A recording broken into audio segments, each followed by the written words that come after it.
This is AHMED for IFL TV in association with MTK Global via Zoom. I'm joined by Siesta. Some big news regarding yourself and Siesta boxing promotions today. UK fighters are back in action, not necessarily in the UK. They're back in action across Europe. I'm not even sure where in Europe. You want to tell us more, Al? Brother, first of all, thank you for having me. Since I made an announcement, my phone gone absolutely insane. Trust me, I had every manager I know ask me if I need more fighters, what's going on, and blah, blah, blah, blah, blah. So I can't tell you about the location because it's television studios in Europe that I hired. We have all the facilities there, and I will be residing at that particular place for an entire month to supervise the project, and we'll have weekly shows starting from 9th of July.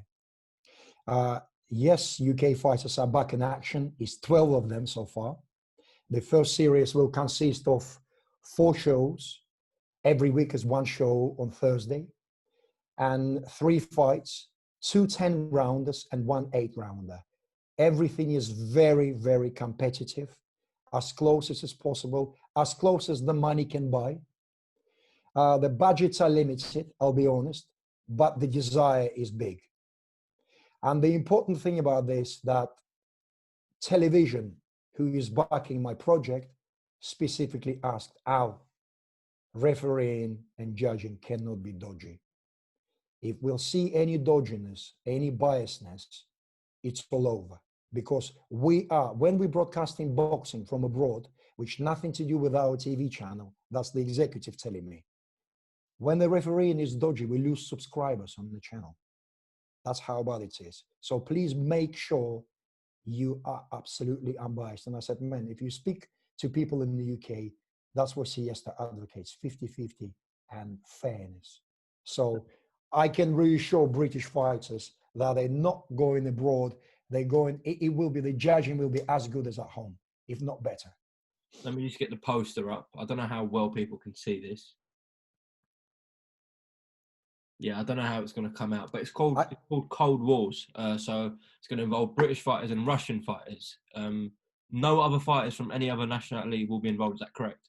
No, Russians against Brits. Okay. How's it going to logistically work then with flights and hotels, etc.? From 1st of July, entire Europe is open. Okay. And it's open completely in terms of you don't have to self-isolate. In fact, I think they are thinking to cancel the COVID-19 testing after 1st of July because there's a new study apparently that it's actually quite passive. And people with symptoms such as coughs, temperatures, and so on and so forth, those kind of people are contagious. So it's something in between AIDS and flu at the moment. So they can't make up their mind. But at the end of the day, people are tired, people are cautious, people are aware of pandemic, and people are taking all necessary steps to protect themselves, hence masks and social distancing. And I think with that awareness, we can gradually step back to the normal life, if you know what I mean. So I can imagine after 1st of July, in God's will, everything will be possible if we can actually move across other countries in Europe, for example. What was the deciding factor from going from July 9th? Because some people may say, oh, that's quite early. You know, Frank and Eddie are going on July 25th in this country. Why July 9th? First of all, UK had pandemic quite badly. Also, the government reacted pretty late. British Boxing Board of Control are very professional and hence very cautious organization. They think that it won't be safe to contemplate about any live events despite crowds or no crowds earlier than 15th of July. But European federations such as all Latvian, Lithuanian, Polish, Hungarian, and so on and so forth, they are all open from 1st of July to trade. And there are shows could be held behind closed doors from 1st of July and onwards everywhere in Europe, as Germany proved with Bundesliga. You saw it for yourself. So Europe is a little bit more advanced and moving slightly forward in terms of pandemic to us. What was the reaction like, especially from the British fighters, when you told them this opportunity was going to arise, and the ones that are in the tournament, how are they feeling about traveling to Europe to fight? I think they were very pleased that the offer came from me, because many of the guys on the underground, I mean, people will be surprised how tight is my relationship with the British fighting scene. So, for example, if someone would question that I could match UK fighters and saying, "Oh, Siesta is a one-trick pony, he can only work with a foreign opponent," actually, my knowledge and my relationship internally inside the United Kingdom is impeccable. I love the guys. I've got over 800 numbers in my telephone of fighters or managers or trainers, so we can communicate. And they were very pleased, and they trust me, and they said, "Oh, thank you very much for the opportunity." The purses were decent. They weren't obscene, or they obviously will not be able to compare with the big monopoly promoters. We know who we're talking about, but they are there or thereabouts. And I am giving the opportunity to people to travel in the conditions where they will be judged fairly. They will be supported by me. They've got my personal word that I will protect them from dodgy decisions, and they can fight and showcase their talent on the European stage. Oh, you mentioned there isn't going to be any 12 rounders. Is that correct? Yes, correct. Yes, Right. So correct. what kind of, obviously we're not expecting top UK fighters to enter that tournament, but what kind of level? English, Southern area level fighters? It's about Southern area. I'd say it's a it's a local, good local boxing scene level. Say, for example, Andrei Sirotkin, who recently fought with John Ryder, is involved in one of the cards. And so as Dex Spellman, for example. So this is the level we're talking about. It's highly competitive. I mean, we've got obscene fights. We've got 3-0 fighting 12-0. And Russians are crazy, as you know. There's new prospects. They're ready to fight. They're ready to showcase. There are some Russian gatekeepers are fighting good Brits. So it's evenly matched. I can't say that I favored Russians towards a win. Everyone has an equal chance and opportunity. So, for example, I know a Russian kid who is 4-1-1 fighting 12-0 British kid. So, and I know the Russian kid who is 3-0 fighting 12-2 British kid. So these are good fights. The reason why I don't have 12 rounders, I just been very respectful to the fact that the guys didn't have proper camps. They were on the lockdown. All they could is kick the bags on the back of their gardens and stuff. So I thought 10 rounds, it will be just about enough to have a good competitive fight and have a championship feel, if you know what I mean. Two questions into one here. Is there a wide variation of weight classes? And secondly, is there any heavyweight matchups? No heavyweight matchups yet. I might keep that. If the series will become popular, which I feel they could be, then I bring some really good matchups and start bringing the names. So far, the heaviest match I have is a light heavyweight, and the lightest matchup I have is a lightweight, and all in between. So really nice, fantastic working. Got super welterweights, lightweights, middleweights, super middleweights, light heavyweights. So it's brilliant. So how many fights will there be per night? 3 fights, 2 10-rounders, maybe third 10-rounder. Like first 9th of July event is 3 10-rounders. And I have a float in case there's a stoppages.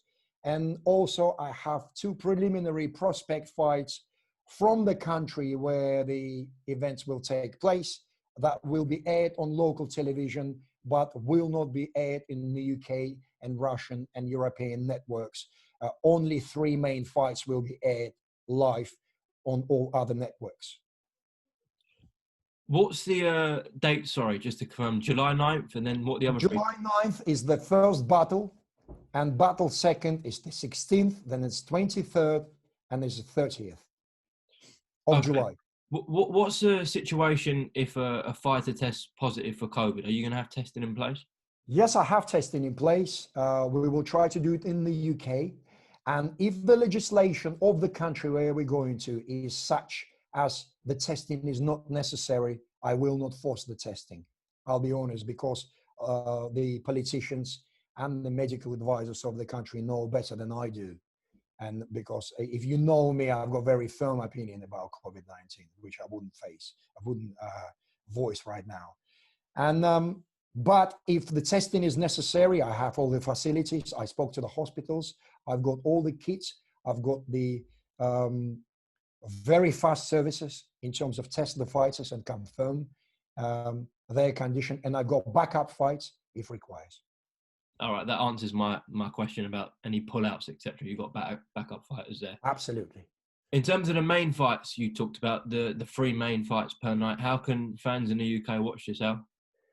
Right. I had the events been discussed and prepared over 6 weeks.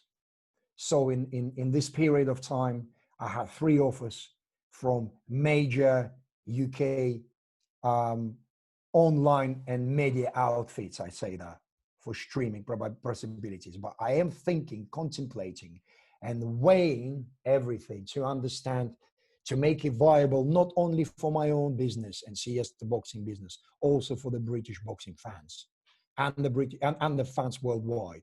What is the best option and how I can make it work so I can sustain longevity and improve the broadcasts and make it better series after series after series. You understand what I'm trying to say?